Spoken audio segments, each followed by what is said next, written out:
Jadi menangis yang berharga itu adalah menangis takut imannya dicabut.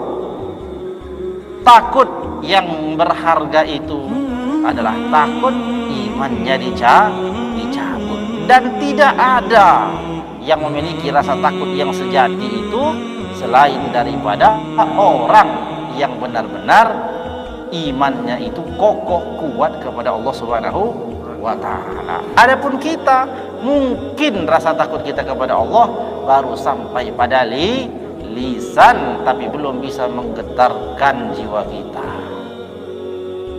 Semakin tinggi iman orang, semakin takutlah kepada Allah. Inilah makna di dalam Al-Quran Allah Subhanahu wa ta'ala mensifati kemuliaan orang-orang soleh, mensifati keadaan orang-orang yang berilmu itu dengan keadaan apa yang mereka jelaskan?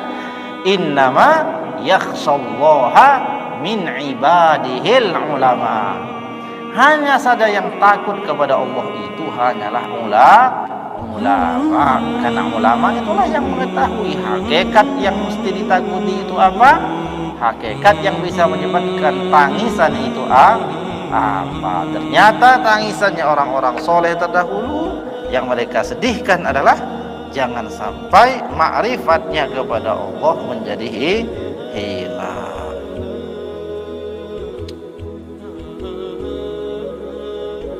Walaqad qala ba'duhum, dan sungguh sebagian daripada orang-orang soleh itu telah berkata, innal ghumuma salasatun, sesungguhnya kesusahan itu 3. Kenapa kamu murung? Lagi susah. Susahnya. Susahnya kenapa? Ya banyaklah.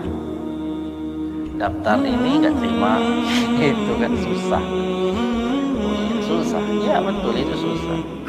Kamu kok murung kenapa? Ya tadi ikut antrian minyak gak dapat. Sudah dari pagi, begitu sampai pada gilirannya ternyata stok habis. Susah lah, susah, iya susah. Tapi kira-kira orang soleh terdahulu yang mereka susahkan itu apa? Yang itu yang buat kita susah, bagi mereka itu bukan susah. Yang susah buat mereka itu 3.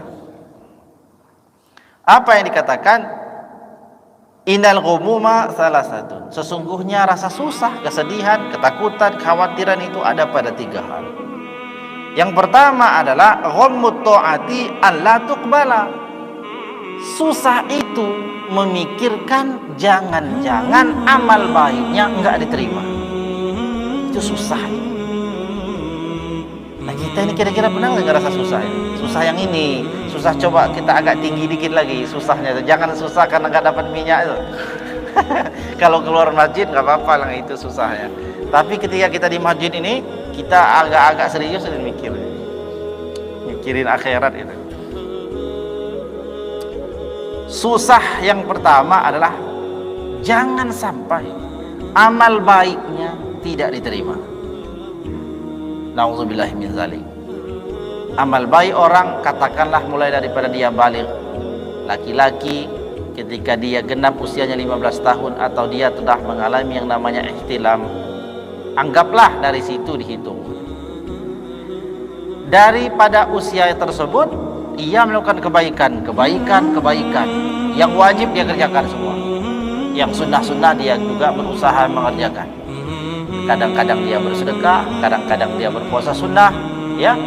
Kemudian segala bentuk kebaikan-kebaikannya itu, kemudian dia menuntut ilmu, dia habiskan masanya.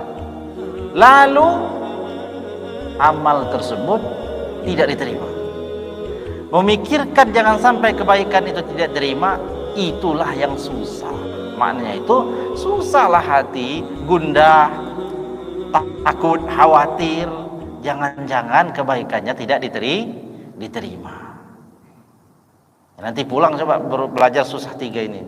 Susah yang lain itu tiap hari kita susah ya. Makanya banting tulang mana-mana gitu ya. Itu susah yang itu mang, gak usah dipikirin dulu. Susah yang agak-agak kelas ulama gitu ya. Jadi susahnya itu ketika amal tidak diterima. khawatir mikirin. Ya, dicatat-catat, diingat-ingat, nanti mau tidur dicoba-coba, ya. Bangun tidur dicoba-coba. Dulu para ulama nggak bisa tidur. Ternyata nggak bisa tidurnya bukan karena sakit perut, bukan karena sakit kepala, bukan karena mules, bukan juga karena lapar. Kalau lapar itu kan nggak bisa tidur ya. Perut kosong, kruk, nggak bisa tidur. Tapi nggak bisa tidurnya mereka ini pikirin. Amal-amal yang sudah diperbuat jangan sampai tidak diterima. Susah lah itu. Jadi nanti cobalah pulang mikirin sesekali. Mikir. Susah yang pertama itu. Kemudian yang kedua, wa ghammul ma'siyati alla tughfara. Susah yang kedua itu, yang hakiki adalah ketika memikirkan jangan sampai bagaimana seandainya maksiat-maksiatnya tidak diampuni. Siapa yang merasa diri gak pernah bermaksiat? Coba ngacung. Dari ujung timur sampai ujung barat gak ada yang berani ngacung. Gak ada yang berani tunjuk tangan. Karena pasti semua merasakan di dalam dirinya, dia akui kepada dirinya dan kepada Allah Subhanahu wa taala bahwa dirinya pasti punya dosa, dan andainya dosa-dosa itu tidak diampuni, tidak ada juga konsekuensi yang lain kecuali diazab. Lah kalau ini dipikirkan dengan serius, ternyata kesulitan yang kedua itu adalah ketika memikirkan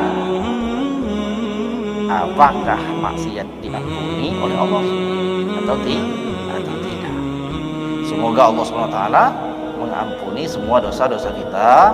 Amin ya rabbal alamin. Kemudian yang ketiga, yang tadi susah 1, 2 ya, susah ya itu susah. Tapi yang ketiga, wa ghammul ma'rifati an tuslaba. Susah yang ketiga itu adalah kesusahan memikirkan karena takut jangan sampai apa? Yakni ma'rifahnya kepada Allah Subhanahu wa taala, yakni imannya dicabut atau dihilangkan. Wa qala al-mukhlisun, dan berkatalah mereka orang-orang yang ikhlas. Orang ikhlas berkata, telah dengar mereka akui susah benar kalau memikirkan jangan sampai ini amal yang baik enggak diterima. Kalau memikirkan yang kedua, jangan sampai ini maksiat enggak diampuni. Iya, itu menyusahkan, tapi orang-orang yang ikhlas menambahkan perkataannya, balil ghammu kulluhu wahidun bil haqiqati. Bahkan kesusahan yang sesungguhnya itu hanya satu saja.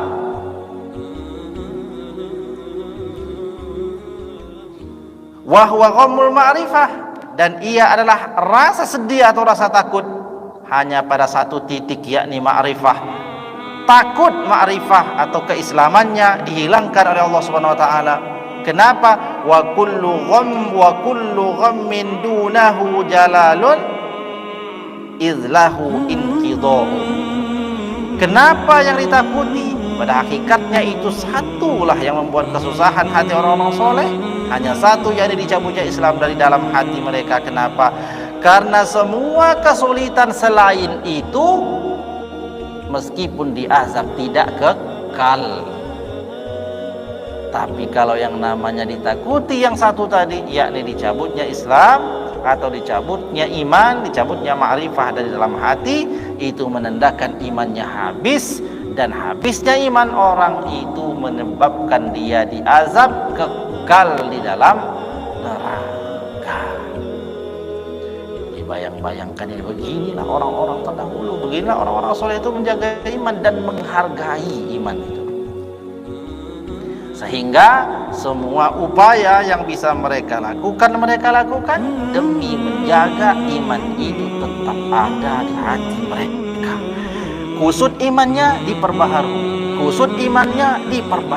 jaddidu imanakum. Ini sabda Nabi, perbaharuilah imanmu semuanya. Qila, dikatakan kepada Nabi, ya Rasulullah, bagaimana kami memperbaharui iman kami? Maka Nabi menjawab, Perbanyaklah mengucapkan kalimat la ilaha illallah.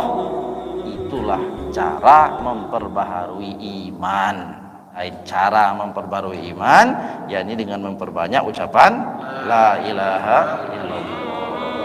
Banyak-banyak, ya, banyak-banyak. Banyak-banyak.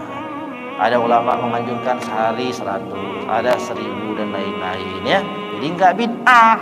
Semakin banyak ucapan la ilaha illallah, semakin bagus. Karena ucapan la ilaha illallah itu adalah kalimat yang paling mulia. Semakin banyak orang mengucapkan, seperti itulah keadaan imannya semakin baik.